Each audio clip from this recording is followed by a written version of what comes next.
Ghost FM 66,6 episode 2. Ada rindu di bangsal roh. Rumah Bu Kiki sangat luas. Halamannya aja kalau ditanami padi bisa buat kasih makan 5.000 orang.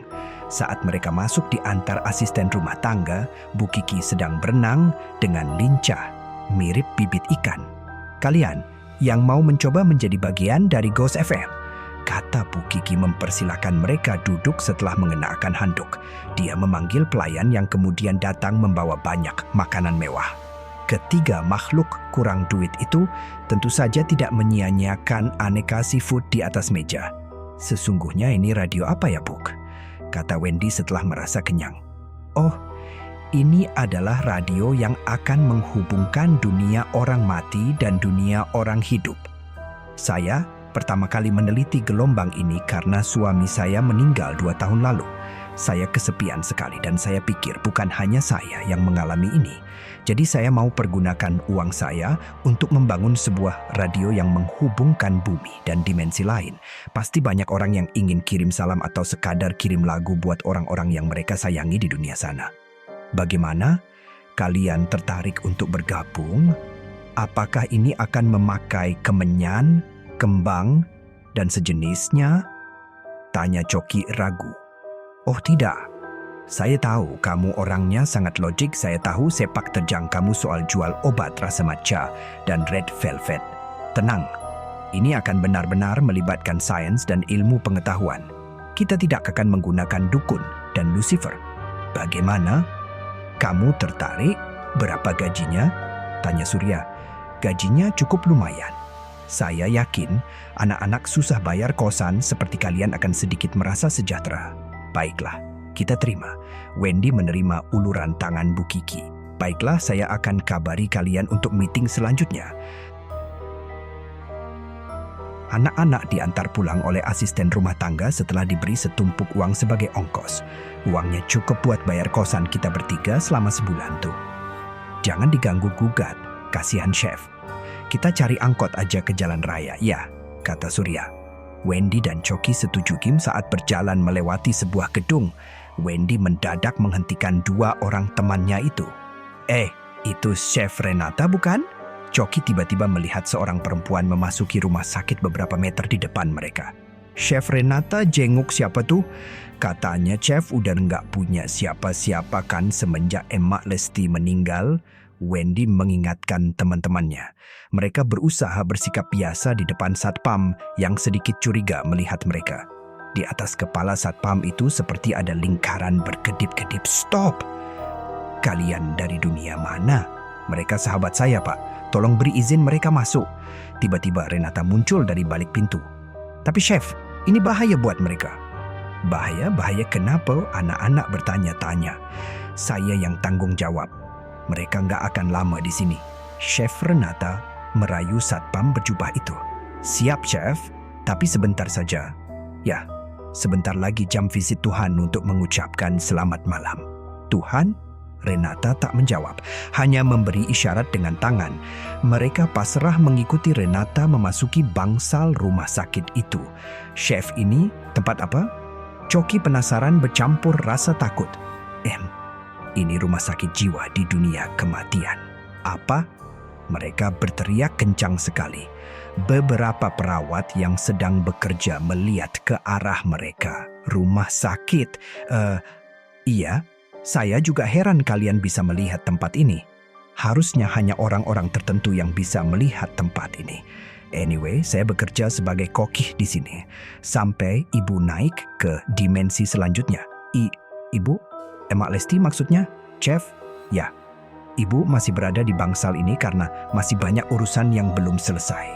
Begitu ibu berhasil masuk ke dimensi selanjutnya, maka saya benar-benar akan kehilangan momen. Ini kamar ibu. Kalian sudah siap untuk bertemu lagi? Ibu pasti senang ada yang mengunjunginya di alam roh. Chef Renata siap membuka pintu, tapi Surya mencegahnya. Chef, tanpa berniat lancang Surya mau nanya, Emak Lesti tampakannya seram nggak? Ada belatung, berdarah-darah, atau bolong? Chef Renata tertawa. Memangnya dari tadi kalian melihat ada yang seram di sini? Belum sih. Rumah sakit ini khusus untuk pasien yang punya banyak perbuatan baik selama hidup. Dengan membiarkan kalian sering telat bayar kosan, buatin makanan, ngerawat anak-anak, kosan yang sakit, ternyata bikin ibu berhak dapat member VIP. Ya, meskipun tetap saja ibu belum menyelesaikan beberapa urusan. Renata, kamu di luar, masuk sini. Nah, itu suara ibu. Gua masuk dulu, baru kalian ya. Bu, Renata bawa kejutan buat ibu. Kejutan apa? Mak Lesti yang sedang bersiap tidur duduk kembali. Coki, Wendy, Surya masuk. Renata membuka pintu lebar-lebar. Wah, anak-anak ganteng. Teriak Mak Lesti gembira. Ketiga anak itu masih berdiri bagai dipaku. Pelan-pelan Surya maju menyentuh pipi emak. Ini beneran Mak Lesti, kok tampakannya nggak jauh beda kayak waktu masih hidup. Masih cakep banget, rayu Surya. Emak tertawa. Coki dan Wendy masih takut-takut. Sini Tong, jangan takut. Emak kagak ulatan, kagak berdarah-darah. Utuh nih. Enya kangen bener ame lo bertiga. Coki, Surya, dan Wendy menghambur memeluk Emak Lesti. Mak, kita kangen banget sama Emak. Surya menciumi tangan keriput Emak Lesti. Ya kangen dibikinin mie malam-malam kalau pulang siaran. Wendy memeluk emak kenceng-kenceng. Coki, juga mak. Cuman emak yang tetap sayang Coki. Walaupun dulu jadi bandar. Dulu? Emak Lesti kaget. Sekarang udah kagak, Tong, syukurlah. Iya, Nyak. Kita bertiga baru dapat kerjaan. Wendy dan Surya jadi penyiar. Coki jadi produser. Emak seneng dengernya. Baik-baik ya lo bertiga. Jangan suka nyimpen sakit hati kayak emak, jadinya masih harus ketahan di sini. Untung Tuhan kasih kesempatan ketemu psikolog di sini. Psikolog, Mak? Coki kaget. Belum sempat Mak Lesti menjawab. Jam tangan Renata berbunyi. Pip, pip, pip, pip. Wah, ini waktunya Tuhan visit pasien. Kalian harus pulang secepatnya. Atau para pegawai di sini yang akan kena semprot karena membiarkan manusia berkeliaran. Mereka bertiga pamit. Emak Lesti menciumi pipi mereka satu persatu. Emak titip jagain Renata ya, Tong. Banyak yang suka jahat sama perempuan-perempuan sipit kayak dia. Iya, Mak. Kita janji bakal jagain Chef Renata kayak adik sendiri. Guys, buruan. Waktunya tinggal 5 menit. Jarak ke gerbang keluar cukup jauh. Renata mulai gelisah. Mereka buru-buru keluar. Emak Lesti melambaikan tangan dan ciuman dari jauh. Kita harus menghindari lobi karena Tuhan pasti masuk dari sana. Hanya ada satu cara untuk sampai ke gerbang dengan aman. Lewat bangsal neraka. Hah? Maksudnya? Ini bangsal orang-orang yang selama hidup? Ya gitu deh. Resek banget atau pernah disakiti sampai punya dendam kesumat. Penampakannya agak nggak enak. Tapi nggak bakal ganggu kita kok. Mereka belum sempat bilang iya.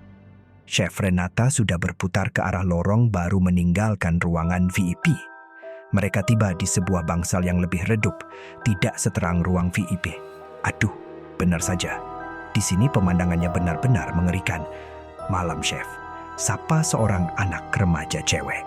Dadanya bolong dengan setumpuk belatung yang menggeliat-geliat. Dia juga tersenyum pada Coki, Wendy, dan Surya. Tampak giginya yang jarang-jarang. Tuh. Malam Chef Renata menjawab sambil bergerak cepat. Dia itu korban pemerkosaan. Dia masih belum bisa memaafkan, jadi bagian hatinya yang digerogoti dendam dan sakit hati. Malam Chef. Kali ini seorang bapak-bapak berusia parubaya yang berjalan ngesot dengan perutnya yang besar. Sementara tangan dan kakinya tampak mengecil seperti spatula. Bapak itu pasti selama hidupnya suka korupsi ya, Chef, kata Surya asal. Kau tahu? Chef Renata kaget. Ya, nebak aja. Sepanjang jalan banyak sekali pasien-pasien yang masih berkeliaran. Chef, bukannya ini sudah jam tidur? Tanya Wendy. Ya, namanya juga bangsal neraka. Orang-orangnya susah diatur. Nah, akhirnya kita sampai di gerbang belakang GAS. Chef Renata mengelap keringat di dahinya. Hati-hati ya pulangnya. Lo Coki mana? Hah? Coki? Wendy dan Surya juga baru sadar kalau Coki nggak ada. Aduh, gawat. Chef Renata berlari sekencang-kencangnya menuju bangsal neraka.